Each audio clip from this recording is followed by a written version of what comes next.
नमस्कार दोस्तों, मैं सारिका भंडारी अपने चैनल सारू के लॉजिक में आप सबका स्वागत करती हूँ। दोस्तों, क्रिसमस के दिन जीसस यानी कि यीशु का जन्म हुआ था।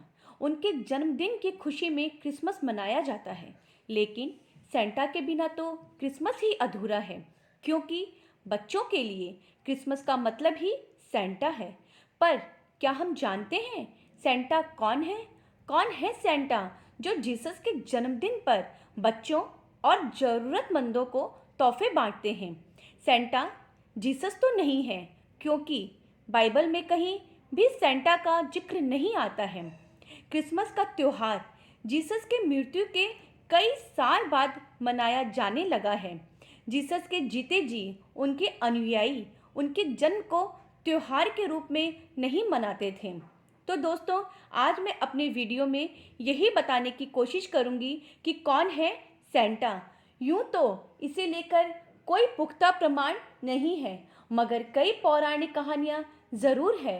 तो चलिए आज हम इन्हीं कहानियों को जानते हैं और ये जानने की कोशिश करते हैं कि कौन है सेंटा। सेंटा को लेकर जो सबसे पहले कहानी बताई जाती है वो है सेंट निकोलस की। सेंट निकोलस का जन्म तीसरी सदी जीसस के मृत्यु के 280 साल बाद हुआ था। इनके माता पिता का देहांत बचपन में ही हो गया था। इसके बाद सेंट निकोलस दूसरों की सेवा करने में अपना जीवन व्यतीत करने लग गए थे। उन्हें गरीबों, बच्चों एवं ज़रूरतमंदों की मदद करनी काफ़ी अच्छा लगने लगा था। वे गरीब बच्चों को तोहफा दिया करते थे। सेंट निकोलस ही सेंटा है। ये सेंटा को लेकर पहली कहानी है। इस कहानी के पीछे भी एक सवाल है। जब सेंट निकोलस को बच्चों को गिफ्ट देना अच्छा लगता था, तो वो क्रिसमस के दिन छुपकर क्यों तोहफे देते थे? बाकी दिनों में वे खुलकर सबकी मदद करते थे, बच्चों को तोहफे दिया करते थे, तो क्रिसमस के दिन छुपकर क्यों? बहुत सारे लोग ये मानते हैं कि सेंट निकोलस की सेंटा है, तो उनका कहना ये है कि हो सकता है बच्चों को अचानक से तोहफे मिलने से उनकी खुशी और दुगनी हो जाती है। उनकी खुशी को और दुगनी करने के लिए सेंट निकोलस क्रिसमस के दिन बच्चों को छुपकर तोहफे दिया करते थे। दोस्तों, ये थी सेंटा को लेकर पहली कहानी। अब मैं दूसरी कहानी बताती हूँ, जिसके जरिए पता चले कि सेंटा कौन है। दूसरी कहानी जो मैं अभी बताऊंगी, जिसे सुनकर आप सभी बहुत अचंभित हो जाएंगे, क्योंकि यह कहानी कहती है कि खुद सैतान, जिसे शैतान या डेविल कहा जाता था, वही सेंटा है। डेविल वही है जिसे ईश्वर ने स्वर्ग से निकालकर नरक में ढकेल दिया था। वही सेंटा बनकर बच्चों को तोहफे देता है। यूँ तो इस बात पर किसी को भी यकीन नहीं होगा, परंतु इसे साबित करने के लिए कई बात सामने आई है। मैं बताती हूँ सैतान को सेंटा क्यों कहा जाता है। दरअसल सैतान को सेंटा, दोनों वर्ड, ये दोनों शब्द में काफ़ी समानता है।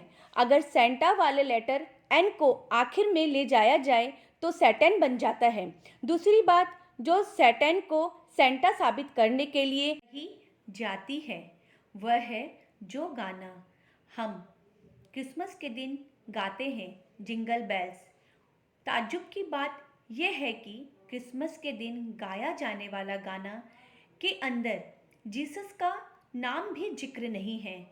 हम जीसस के जन्मदिन को मनाने के लिए क्रिसमस मनाते हैं और उनके ही गाने में उनका नाम भी नहीं है। वहीं क्रिसमस पे लोग जीसस से नहीं, सेंटा से विशेष मांगते हैं, तोहफे मांगते हैं।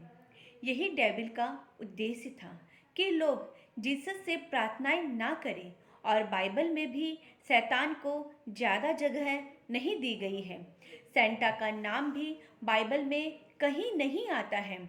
शैतान अंधेरे का राजा है और सेंटा भी आधी रात को ही बच्चों को तोहफे देने आता है। वही जीसस के अनुयायी यह भी बताते हैं कि तोहफे इंसान को लालची बनाता है। लालच यानी ग्रीड बाइबल में दिए हुए डेडलाइन में से एक है। लालच हमेशा मोक्ष का द्वार बंद कर देता है। खुद बाइबल यह बताता है कि पाप का सीधा नाता शैतान से है। कहा यह भी जाता है कि सेंट शब्द से निकला है। सेंट यानी हॉली, और हॉली का मतलब होता है पवित्र। और शैतान हमेशा कहता आया है कि वह ईश्वर से ज़्यादा ताकतवर और पवित्र है। जानकार का यह भी कहना है कि शैतान को बच्चे बहुत पसंद है, इसीलिए वह सिर्फ बच्चों को ही तोहफे देता है, ना तो वो बड़ों को देता है और ना ही बूढ़ों को देता है। इन्हीं सब बातों को देखकर बाइबल के कुछ जानकार यह भी कहते हैं कि जीसस के जन्मदिन के दिन सेंटा आता है। वह इसीलिए आता है कि लोग जीसस का गुणगान ना करके सिर्फ सेंटा का ही गुणगान करें। जीसस के जन्मदिन के दिन भी शैतान का मकसद यही है कि वो सिर्फ अपना ही गुणगान करवाए। दोस्तों, अगर शैतान वाली कहानी सच है तो मैं ये ज़रूर कहूँगी कि शैतान अपने मकसद में पूरी तरह कामयाब हो गया है, क्योंकि आज क्रिसमस का मतलब ही यही है कि आज के दिन सेंटा अंकल आते हैं और बहुत तोहफे देते हैं। खैर, ये दोनों ही कहानियाँ सेंटा को लेकर काफ़ी प्रचलित है। अब आप किस कहानी पर विश्वास करते हैं वह आपकी आस्था और आप पर निर्भर करती है। दोस्तों, आप सभी को क्रिसमस और नए साल के अवसर पर मेरी तरफ से ढेर सारी शुभकामनाएं। स्वस्थ रहिए, खुश रहिए, stay healthy and stay safe.